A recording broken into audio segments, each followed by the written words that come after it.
নমস্কার বন্ধুরা, শুভ সন্ধ্যা। তোমরা সকলে কেমন আছো? আশা করি তোমরা সকলে ভালো আছো। তো আজ আমি আমার একটা কবিতা তোমাদেরকে পাঠ করে শোনাচ্ছি। আজকে যে কবিতাটা পাঠ করব সেটা আমি একদম প্রথম দিকে যখন লিখতে শুরু করেছিলাম তখনকার। যেভাবেই তুমি সকাল দেখো, সূর্য কিন্তু একটাই। ভালোবাসাকে ভাগ করলে হৃদয় কিন্তু একটাই। চাঁদের গায়ে কলঙ্ক আছে, জোছনায় তা ঢেকে দেয়।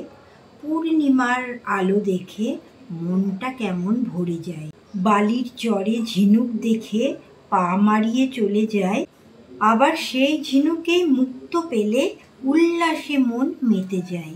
ঘাসের ওপর শিশির বিন্দু কণা কণা হয়ে রয়ে যায়। হাতের উপর নিলে নিমেষে তা গলে যায়।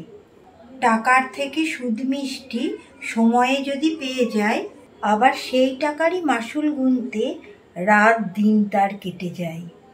দিনের থেকে রাত মিষ্টি যদি জোছনায় তা ভরে দেয়, অমাবস্যার রাতে মনটা কেমন হয়ে যায়।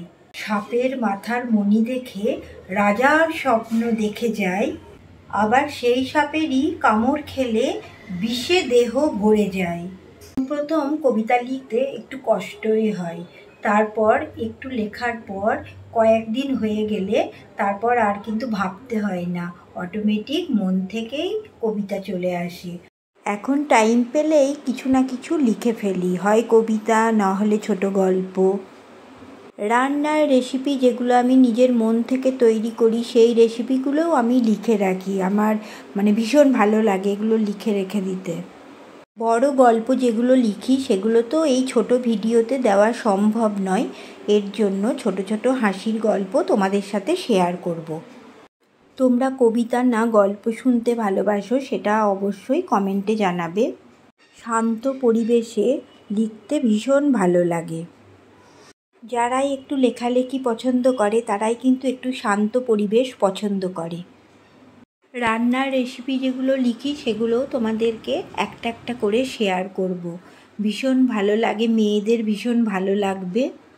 তো রাত্রি হয়ে গেল বন্ধুরা, আবার কালকে পরের ভিডিওতে দেখা হবে। তো ভীষণ বৃষ্টি হচ্ছে, প্রত্যেক দিনই বৃষ্টি হচ্ছে। একদিকে ভালো, বৃষ্টিটা হয়ে কিন্তু বেশ ঠান্ডা হচ্ছে। যা গরম পড়েছিল, বৃষ্টিটা হওয়ার পরেই কিন্তু আবার বেশ গরম পড়ে যাচ্ছে, এটাই হচ্ছে। তো টাটা বন্ধুরা, গুড নাইট। তোমরা সবাই খুব ভালো থেকো, সুস্থ থেকো।